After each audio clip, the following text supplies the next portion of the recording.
It doesn't matter if the world is in a state of flux. If you are a homeowner or somebody in a building or whatever, and you have no heat or air conditioning, like you're willing to make that, you need to get that fixed. Chad Peterman here, and you are listening to Can't Stop the Growth, a platform for leaders and teams to grow and thrive. We highlight the importance of personal development, pursuing greatness, and always chasing your potential. Let's get into it. Hello and welcome to another episode of Can't Stop the Growth. I'm your host, Chad Peterman, and today I have a friend of mine. I'm going to call him a friend. We met probably a couple of months ago and have stayed in contact, and I read his stuff quite frequently. I think I'm really excited to have him on there just to kind of take an overview of the industry as a whole. I think he does a great job of capturing that, and we'll talk about what he's doing and then the industry in totality. So without further ado, would like to welcome Alec Stefanovski to the podcast, the editor of the Homepros publication. Welcome to the podcast, Alec. Hi, Chad. Thanks. Yeah, I'm excited to be here. Yeah, absolutely. I'm excited to have you on. Like I said, we've chatted quite a bit, met in person for the first time on the conference circuit, what was this month. But yeah, happy to have you on. Why don't before we get started, maybe give listeners a little bit of kind of your background. It's kind of an interesting story of how you got to where you've gotten, and then kind of what you're doing now. Yeah, so I'll try to keep it brief. So I, in 2020, started working at a software company called Payzer, and we kind of basically, I hate to use this comparison, but we kind of, we competed directly with ServiceTitan and kind of sold, business management, full kind of CRM operating system to contractors, mostly in the HVAC and plumbing space. And so I spent a few years there on the sales team, and just while I was there, noticed a lot of just how big and how dynamic these industries are, not just HVAC, but plumbing and electrical and roofing and down the line. And so I got curious about where all that, or who covers all of this stuff. I mean, clearly, there's owners and operators and investors and people kind of working within these industries, dealing with, investment interest from private equity companies, dealing with regulation out of the government, dealing with technology changes and all this stuff. And what I found was that the only immediate companies who were kind of like supporting all of that were these legacy sort of magazine print publishers that have been around for 80 years. And not that there's anything wrong with that, but I just thought that was interesting considering, how news consumption has changed so dramatically in the past 5 years, and thought that there was an opportunity to kind of take a model that was working from a digital media model that was working in other industries like sports and politics and kind of apply that in home services. So about a year ago, I left the company to kind of start, what I'm doing now, and, decided that we're going to pick one vertical to start, just HVAC, because I kind of knew the most people in it versus others. And, kind of said, I'm going to figure it out and go from there. And so now, in the past year or so, we sort of really hit the ground running on, building an audience, trying to, started monetizing the business via advertising, and really trying. Now we're really in the process of sort of building out kind of a full-blown media company. And so that, over time looks like sort of email newsletters covering news and, trends and insights across, 10 plus verticals, but all within home services, audio, in-person events, maybe, eventually subscriptions and a couple different things down the line. So that's all sort of far into the future, but that's basically what I'm doing now. Yeah, no, that's awesome. And, I think I can't remember how we actually met, but, I've since subscribed to the newsletter and sent it to a couple of friends of mine, like, hey, you need to check this out. I know the cool thing is, like, people on my team are like, I was like, hey, you need to check this out. Like, it's good stuff, because I feel like as an owner, like I see all that because that's just kind of my world. But then some of the people on your team don't ever get exposed to that information. And it's like, well, that doesn't make any sense. They're the ones that are like actually acting on some of these decisions and what things need to happen. And so kudos to you on the newsletter. It's something I usually hate email. And actually my chief of staff kept deleting it. And I'm like, where is the newsletter? Like, where is it at? So I was like, no, you keep this. I want to read this. So yeah, all good stuff. I think an interesting piece being in the HVAC is kind of what you're seeing in regards to, obviously we have a refrigerant change that's coming down the pipe. It's caused a lot of headache and heartache in the industry. Maybe give us a little bit of insight into what you're kind of seeing as it relates to that and manufacturers and different stuff like that. Yeah, so on the legal stuff or on the refrigerant change, so this is always sort of like a kind of an interesting topic because there's so much legalese that goes into it. And so what I found is, one person will say something and then another person will try to repeat what that person said, and they'll get like half a word wrong, and it blows the entire thing up. So I'm going to preface it with that, there's a lot of legal kind of people working in the Department of Energy and the EPA who may change some stuff that I would say. But I think generally speaking, yeah, I mean, look, I think a couple big highlights, like, some of the industry associations, ACA, PHCC, Hardy, at the distributor level have been fighting pretty well to make sure that all these changes coming out are very advantageous, or not advantageous, but are reasonable and realistic for both contractors and distributors. So one example of something that happened early this year, technically late last year, was that initially when the EPA came out with the refrigerant change, one of the parts of it was that all sort of like equipment that is utilizing low GW or whatchamacallit, refrigerants like 410A, could not be installed starting January 1, 2025, except the fact that that was kind of the end year cutoff. And so they just thought, well, you're going to have a ton of stranded inventory if you have that happen. So they kind of pushed to get that extended and allow for a 1 year sell-through period to January 1, 2026. So that's kind of something that's been a big highlight. The EPA published a final rule, I think it was a few weeks ago, maybe late September, early October. And, there's a number of things that are advantageous in there. One of them, for example, was the EPA initially said for all of, sort of cylinders that are used, refrigerant cylinders that are used, we are going to have to create a QR code tracking system for all of these things. And that would just be a cluster, for the entire industry. So they kind of scrapped that part of the rule, which is advantageous. That was, I think, one of the biggest kind of highlights I took from the recent rule, but like, I'll kind of pause there just because there's so much that goes into it, and it's almost like overwhelming how much legalese is involved in all of it. Yeah, absolutely. I mean, for us, it's been on the contractor side. It's been like juggling the inventory, and you talk to the manufacturer, and they're not sure, right? It's like, and people have been like, "Have you figured this out? What is this? What are you doing? And what's the plan?" And I side on the manufacturer just because, well, they have to flip lines into making brand new equipment. So they basically had to make their best judgment call on how much 410 equipment are we actually going to push through the system through the end of the year. And then when are we going to flip our manufacturing lines to manufacturing this new or equipment with this new refrigerant in it. So I think we're going to have to work together. I think with any of these changes, they're never easy. It's never like, oh, well, that was a super smooth transition to a brand new piece of equipment. Right. Yeah, and I think something that makes it even more complicated, and I mean, not to overcomplicate it, but is that also if you're a contractor and you sell multiple brands, some of the manufacturers are making different timing decisions on when they're doing things. And so, like, I remember I think it was actually this past week, Carrier and Lennox, obviously they're public companies, so they report quarterly earnings.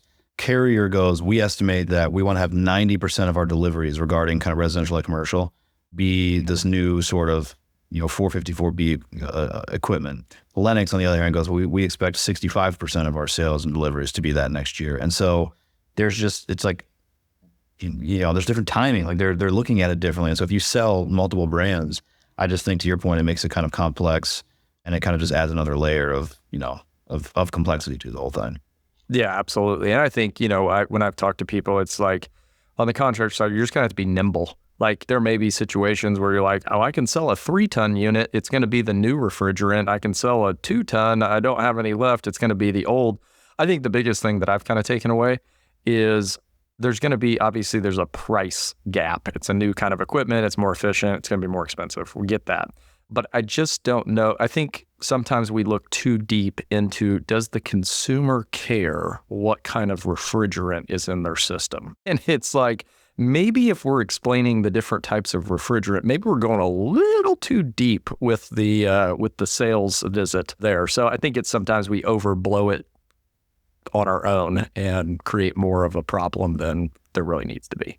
Obviously, I feel like I going to these meetings at the conferences, I feel like every conference I go to, I feel older and older because I guess I am older and older, but I feel really old going to these recent ones when everybody and their brother is a 23-year-old who's developed some sort of AI tool and this is not to take away from, there's some really great products out there, but it's like, where did all you guys come from?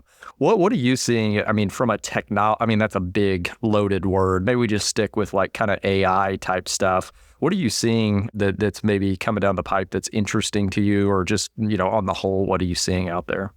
Yeah, so I agree with you. I think it's kind of, sometimes I laugh at it because it's true. Like my perspective on it, and one of the reasons why there's been such an influx of new software companies to sort of target the trades or the home services space, is because from their standpoint, if you got, like, you're looking to start a technology company, or you want to build a software product that you can sell to a business. You can look at there are a million different industries out there, and there are software products that serve all of those industries, whether you're a law firm, a barber shop, it doesn't matter. But one of the things that makes home services nice, which is kind of the core thesis behind ServiceTitan, Payzer, where I came from, all these companies, is one, there are a ton of potential customers out there. So it's a really fragmented industry. So there's a ton of, I think the last number I saw was there's upward of 100,000 HVAC, somewhere around the same amount of plumbing, a little bit less roofing, but there's just tons and tons of home service businesses out there.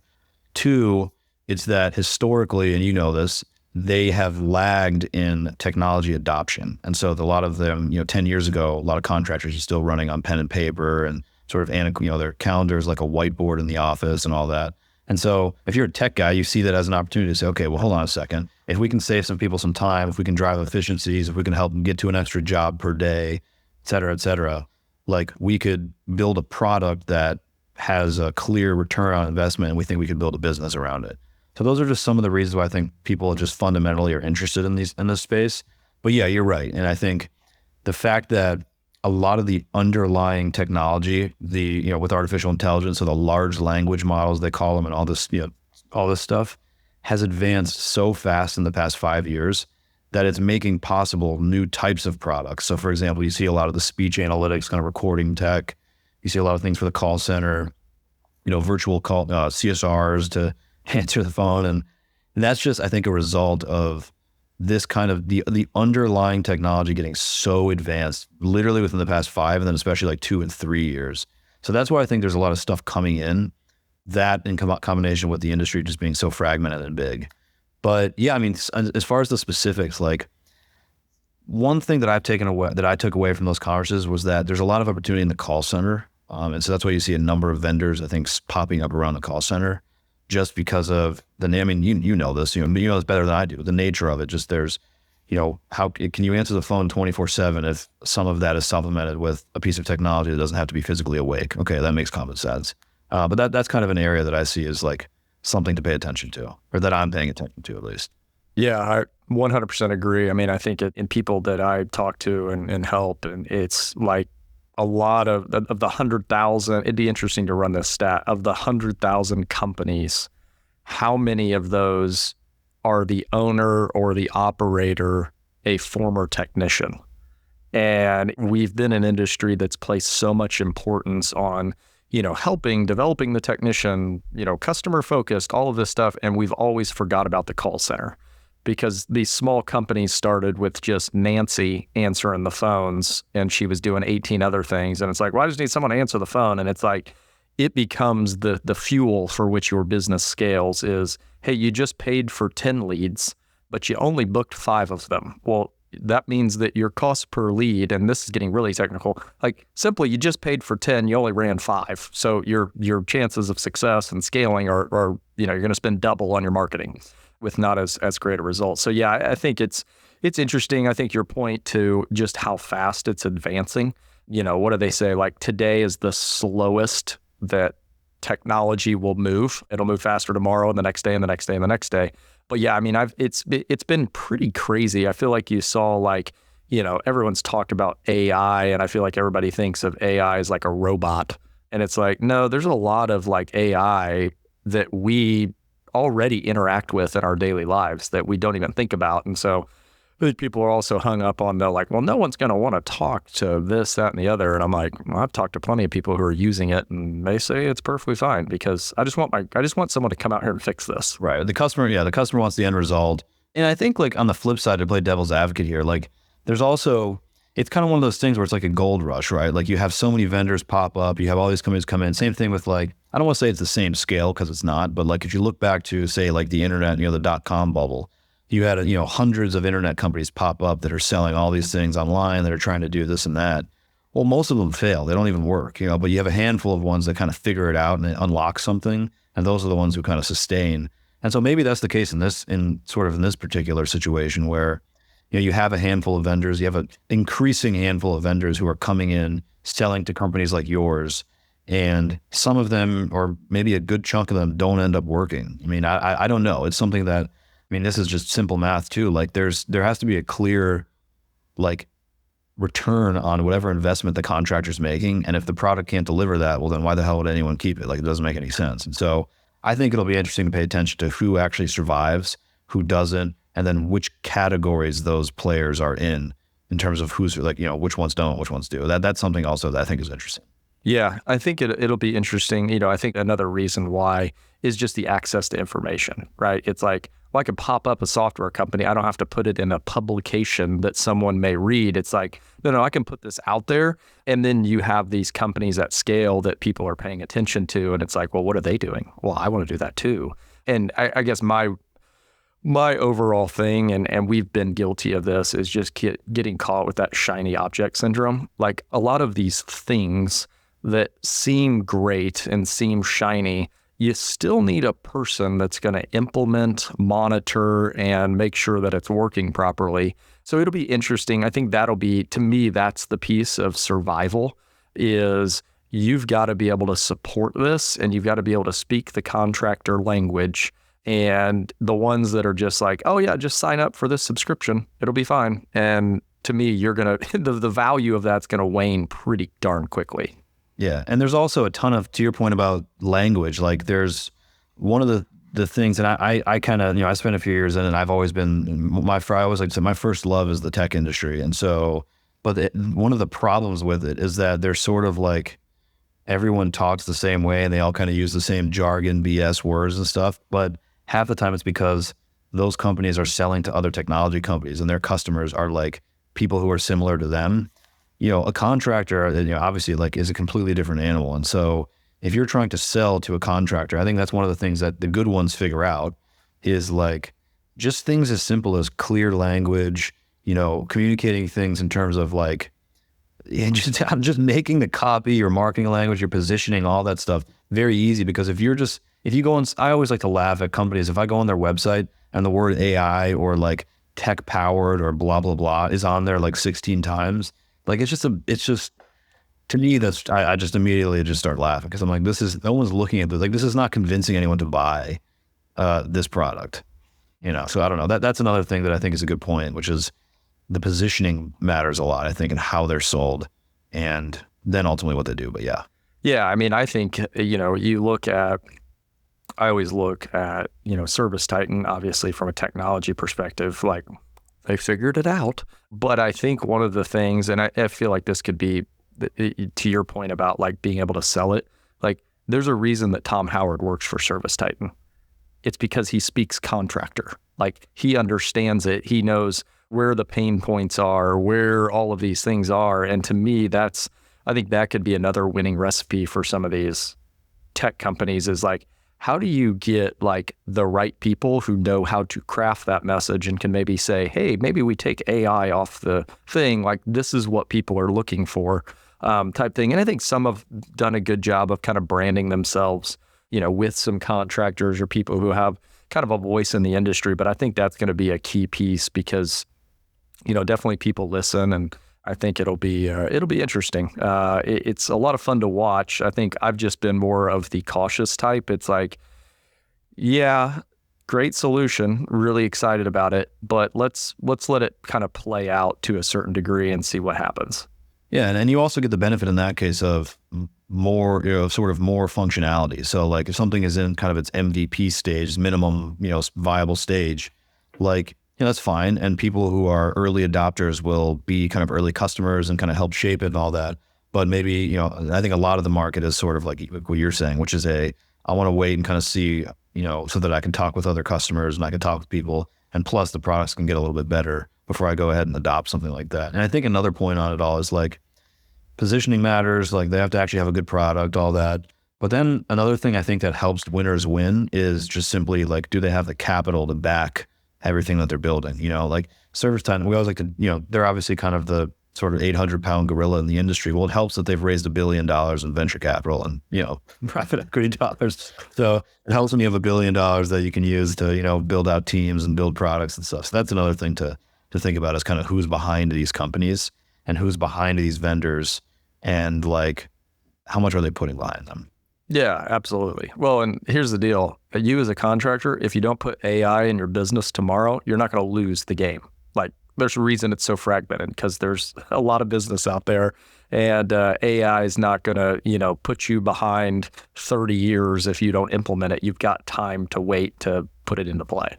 Well, and I think that's something that actually kind of sounds, that actually may seem counterintuitive, because I feel like a lot of times that's sort of the conversation that at least I kind of hear a lot just from like observing and talking with people is the opposite of that, which is like, and that comes from, you know, of course it comes from the pitch just in general as companies, like, well, hold on a second, you're kind of losing if you're not doing that, which I don't know. That's interesting to hear you kind of say, well, I don't think that's true. Like, I think there's plenty of time and room to sort of implement these things smartly, but without having to feel like you have to take on 6 different ones now, or else it's sort of a FOMO thing. So that's actually a good point that you made that I haven't kind of thought of, I guess, in that way.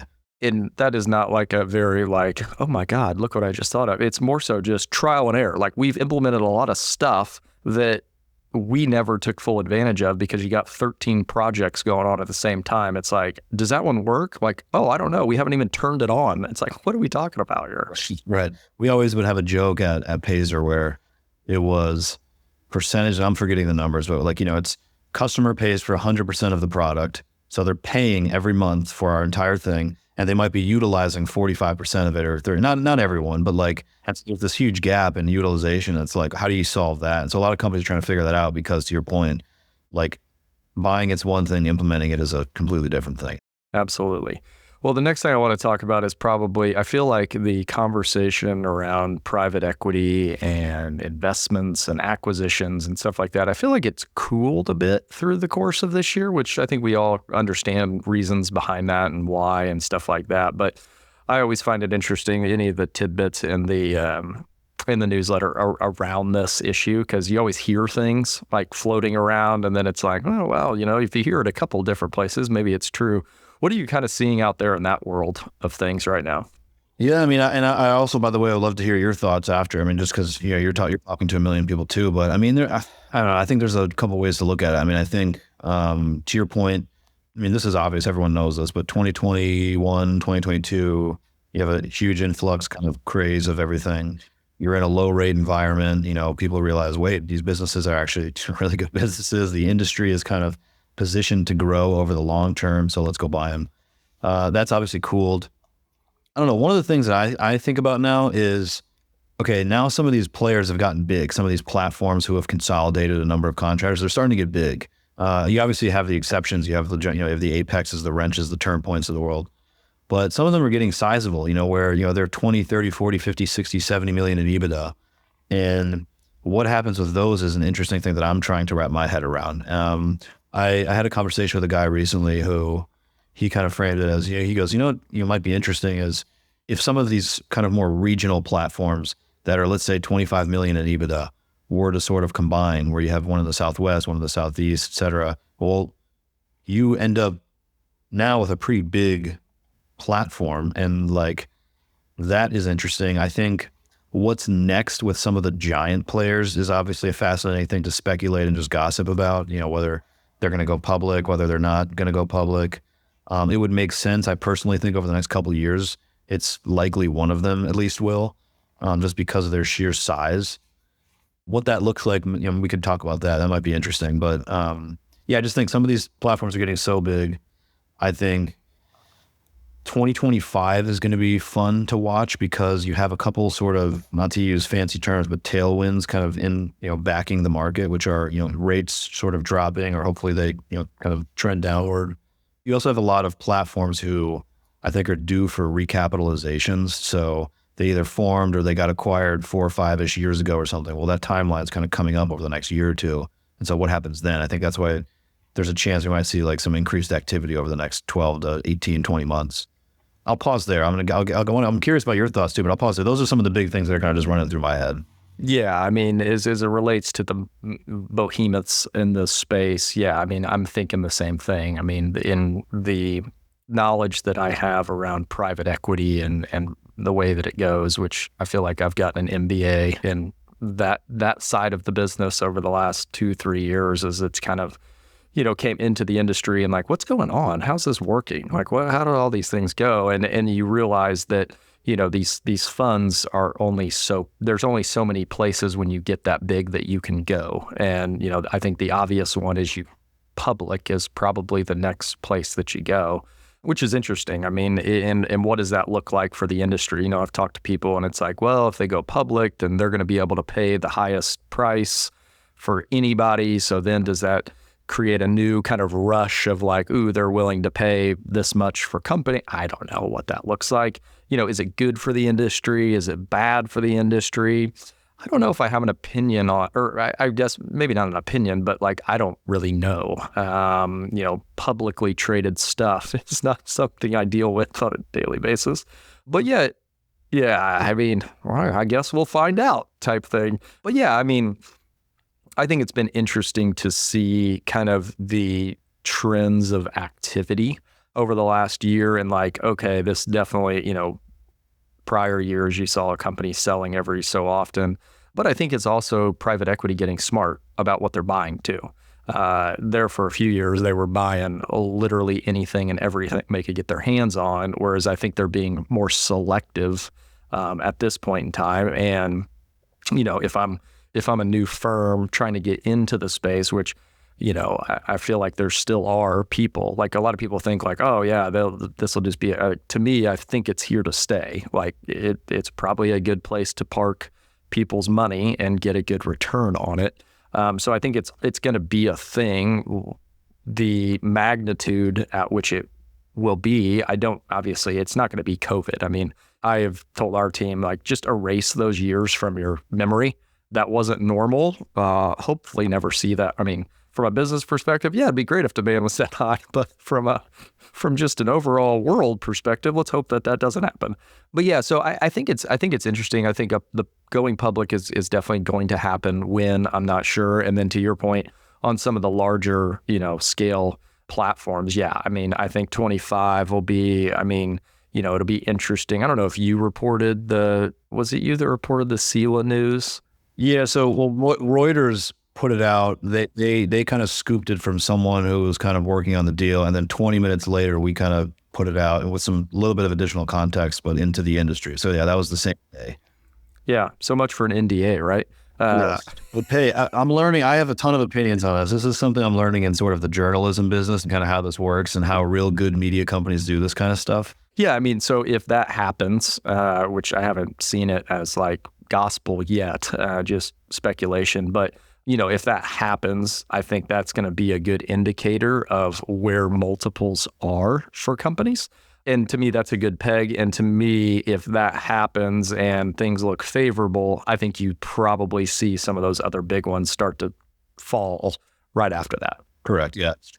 Yeah. The multiple. So there's a couple of things to that from what I've kind of dug into since that initial sort of, kind of when the news broke. One is that the 15 times, the 15x that they kind of sort of pulled out of that, we just said, look, here's kind of what Reuters said. That hopefully is way too low. And I think that is too low. And I think that is low because that would not be good. So the latest that I've heard, and again, I'm always trying to sort of sift around and bother people to tell me secrets and tell me stuff, but is that, they're kind of in a second sort of more advanced stage of the deal, and it's looking likely. And it's at a multiple that is, I haven't heard anything as high as 20, but I've heard higher than 15, around 18x. So we'll see. But I think you're right. I think that's sort of the question is, does that start kind of a trickle down effect of some of these other, even smaller, more regional platforms saying, okay, what does this mean for me? And then what do we do? I think it's good. I think it's good. So I'll keep you posted. I'm trying to sort of dig around as much as I can. For sure.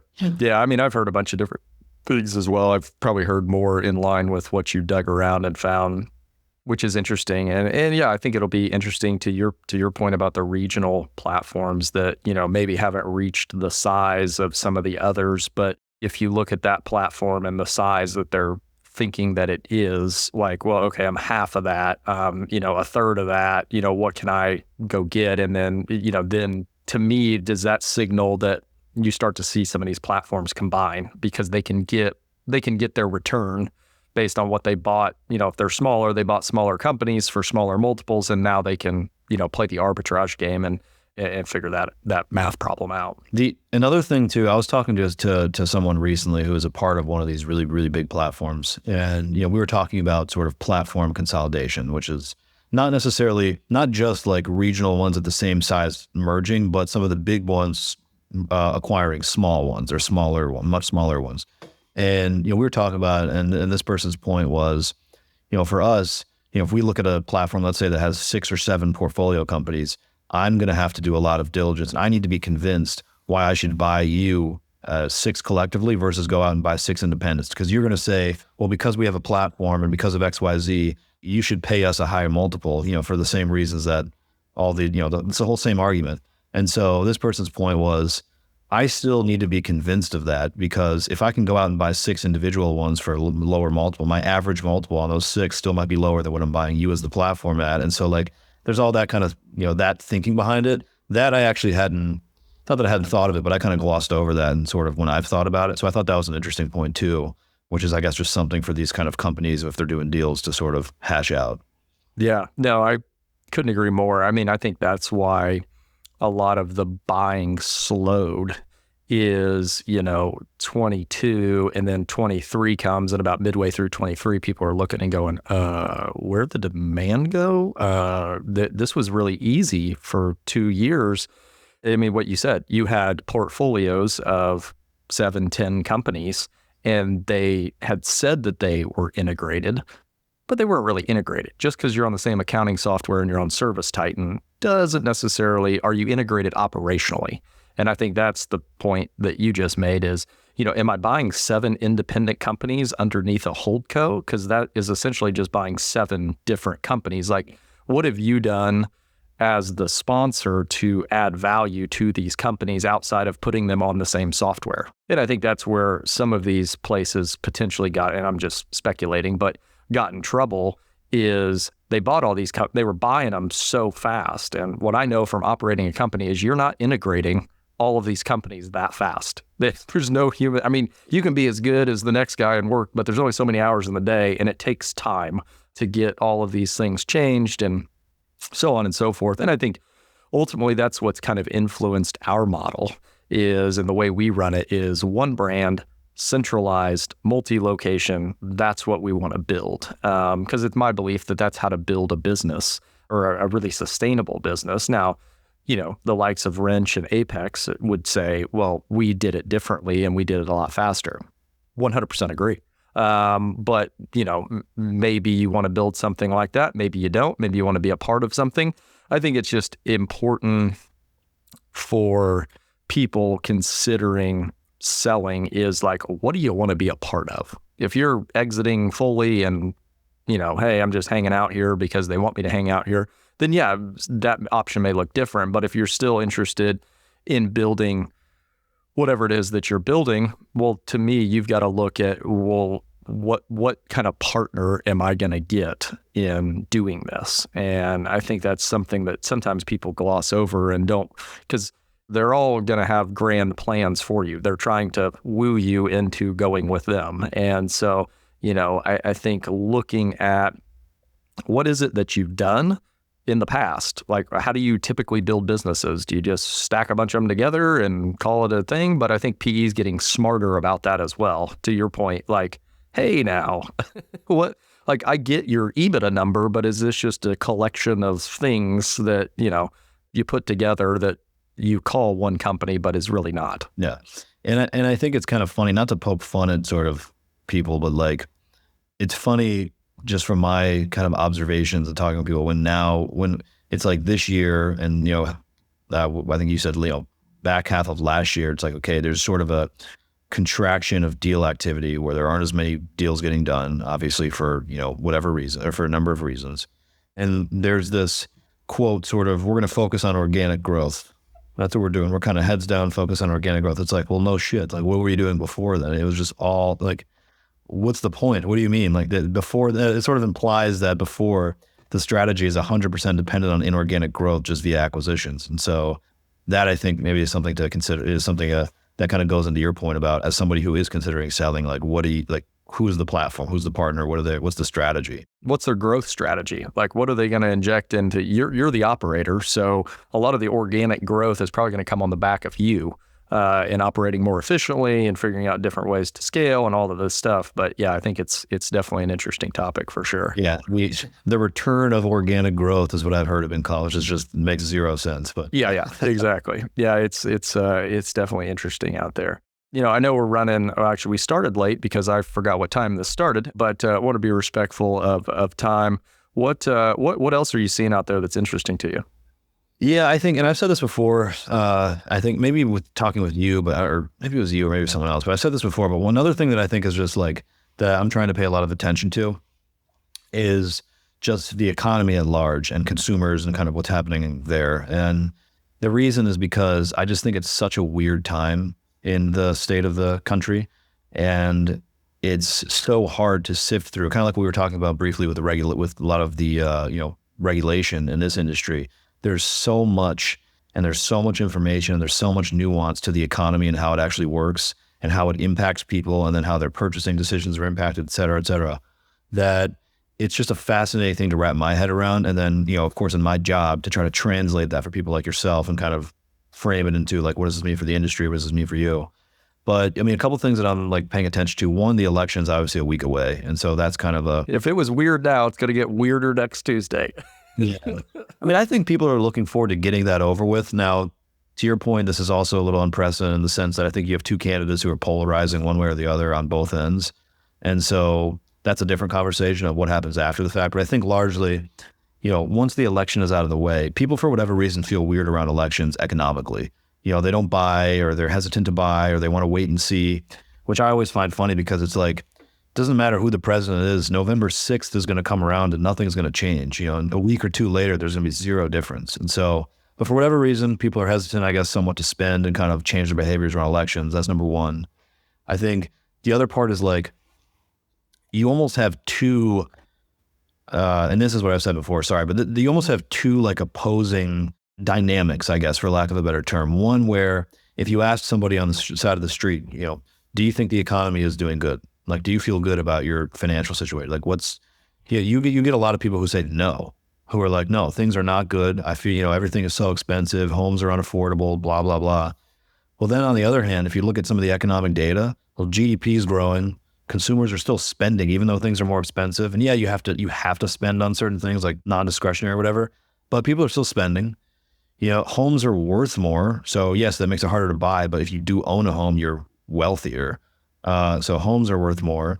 Unemployment is low. And there's all these things that show like, wait a second, the economy, like from a data standpoint, actually seems to be doing pretty good, yet people feel really crappy about it. And so I think sifting through that and kind of like what's going to happen over the next 6 to 12 months around that is a very fascinating thing to me, and something that I'm going to be paying attention to try to frame and translate to like, okay, well, how is that impacting, for example, in our case, like replacement sales and consumer, purchasing decisions within HVAC. I mean, I would be curious to your thought on anything you've kind of experienced just this year or past few months with that. But that's a long answer to your question about what I'm thinking about right now. Yeah, so I've got a lot of thoughts on this. And, I think that with the election and, everyone is aware of kind of the media presence in this. I find it hard to believe that one event can happen and both sides interpret that completely different. I'm like, well, there's got to be something in here that everyone can kind of agree on. And I think it points back to your point about asking somebody what they feel about the economy. It's like, I don't know that anyone has enough data to clearly make a accurate judgment call. It's all feel. And I think the unfortunate thing about it all being feel is that the media and just the everything is just pumping fear into consumers. I think it's like, I think it'll be interesting to see the because there's still going to be fear depending on who wins. This has always been my thing. Like, we had 4 years of one way, 4 years of another. We're still standing here. So it's like, and over the course of history, we've had each party in office, but I just think the fear component makes people irrational, which is true. Like, if there's fear, like you're irrational, and it's like, let's just like level set here. But to your point, if people are going to be fearful, and if there's going to continue to be fear pumped into, the American, public, then it's something we have to deal with. And, how do we overcome this fear or just, anxiety about what it is? And, to your point, November 6th, from what I've learned about politics, is it's probably going to be another 2 years before anything substantial changes, because they'll never be able to push it through. It'll get blocked. People get elected. Yeah, right. Depends on who's in Congress. I mean, if the House and Senate are the same party, okay, and then then the White House, you have all three sort of, you have a higher chance of getting some stuff done. If you don't, you're deadlocked, you're gridlocked, or whatever they call it. Nothing gets done. I think it's one of those things where, to your point, it's like, pay attention to it, but don't let it run your business. Like, especially in our industry, there's business to be had. Well, consumers aren't buying. Well, if you have no heat, the consumer is buying. And yeah, I mean, if I looked at this year compared to years past, yeah, are we getting more credit deads? Yeah. Well, why is that? Oh, maybe people's spending habits haven't gone back to normal after, tons of money was being I don't know what the answer is. It's all speculation to a certain degree. But yeah, I mean, I think it's interesting just as far as like, what is this going to do? And I think we're just in an unprecedented time, which we always will be with technology and media and everything like that. It's just people have more access to information. Is that information 100% accurate?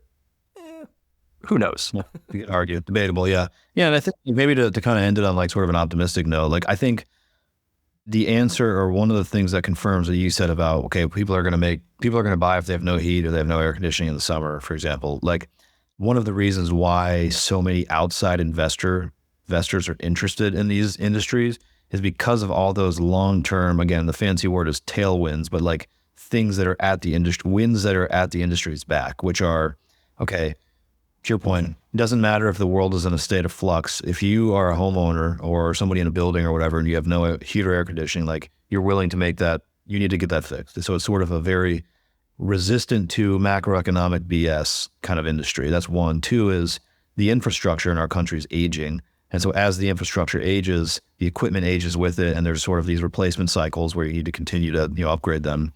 There's more people that are older and that are seniors who are aging in place. And so they are staying in their homes longer versus going to retirement homes. And so as they stay in their homes, they age with them, same thing, like falls into the stock. I mean, we're going to be building new homes. Whether we need to build more or not is another argument, but homes are being built. And so the growing, the installed base of air conditioners grows with new construction over time. So that's kind of another thing. And then, you have, for better or worse, the regulation, a lot of regulation, the end result is higher priced units, which, sure, that gets passed on to the consumer, but, theoretically there's some benefit there just pricing wise. So there's just all these things that, like, I think that's why, one, so many investors are interested in these businesses, but it's also a good thing because it's sort of just evidence that these industries are really, really good industries, and they have staying power, and there are just a lot of reasons to be optimistic over the long term. Yeah. I think to summarize our conversation, there are more positives than negatives, regardless of who wins or what happens or anything like that. Like, we're definitely this industry is shown its stability over time. And I think it'll continue to do such moving forward. Well, Alec, I really appreciate you spending a little bit of time with us. Again, sorry I was a little bit late. How can listeners get maybe not in touch with you personally, but get the newsletter and learn about what you guys are doing? Because as I said at the outset, I think it's fantastic. I read it every week, and it's really awesome information. Yeah, no, I appreciate it. Yeah, so I mean, pretty simple. I mean, if we have like a little landing page that we have set up. It's read, READ, and then homepros.com, HOMEPROS. And you can just basically pop your email in there, and then we'll send you, our emails go out every Tuesday and Friday morning. And then from a personal standpoint, I have no problem people reaching out to me. My email is just alec@readhomepros.com. So I always love getting on phone calls, shooting emails back and forth, meeting up in person, whatever. So happy to talk with anyone. Yeah, absolutely. Well, I appreciate you sharing some of your insight. Obviously, you're plugged in and always a good resource. But yeah, listeners, I think overall, the message is there's a lot going on in our industry. I think a lot of positive. And if there is negative, it's just stuff that we need to navigate, which I think that's our MO, right? Is navigating this industry with a bunch of stuff going on. Thanks for tuning in. If you'd like to get connected, you can find me at chadmpeterman.com. To see what our team's up to, you can visit petermanbros.com. As always, keep growing out there.